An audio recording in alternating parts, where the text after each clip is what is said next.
Crickets chirp. Insects buzz through the air. The most important sound is a very faint gargle. It's barely above a whisper, happening deep in the marsh. If you were paying too much attention, you might just think it's the muddy water and dirt bubbling, which in some ways, it is. There's a creature buried about 3 feet deep in the mud. It's moving. It's thinking. It's breathing for the first time in its life.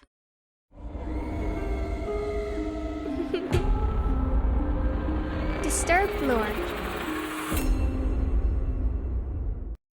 It found a human host, a dead body that it could latch itself onto. It tries moving the hands. They're stiff, waking up still. The dirt and mud is too restrictive on a human body. It reaches into the fears and it finds something brawny. It likes it. The skin rips a little. There's clothing on the other side of the skin. Feeling around, it can feel the mud through the shirt, but it's trapped against the flesh. It's not used to things that wear clothes. It opens the human eyes. Pitch black. Not helpful. The jaw is stiff, but still movable. It presses against it from the inside. It rocks back and forth to make some space until the jaw moves enough to slide a tentacle between the teeth and out of the mouth. Mud. No clothing. Just mud.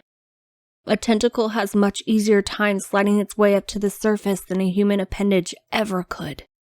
It pulls the rest of the body upward. It's extremely difficult, but it doesn't care. It wants out. It's excited to be alive.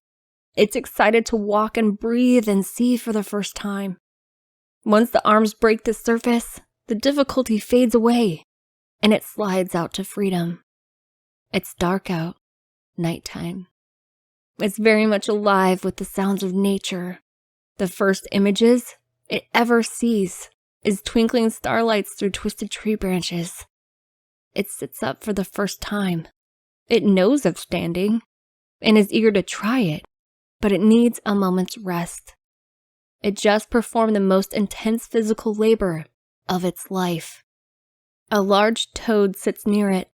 It's never seen an animal before. It reaches for it, but the arm is still too ridged to snatch the toad, and the body topples over. The toad hops just out of reach. It launches twin tentacles out of its mouth and swallows the toad.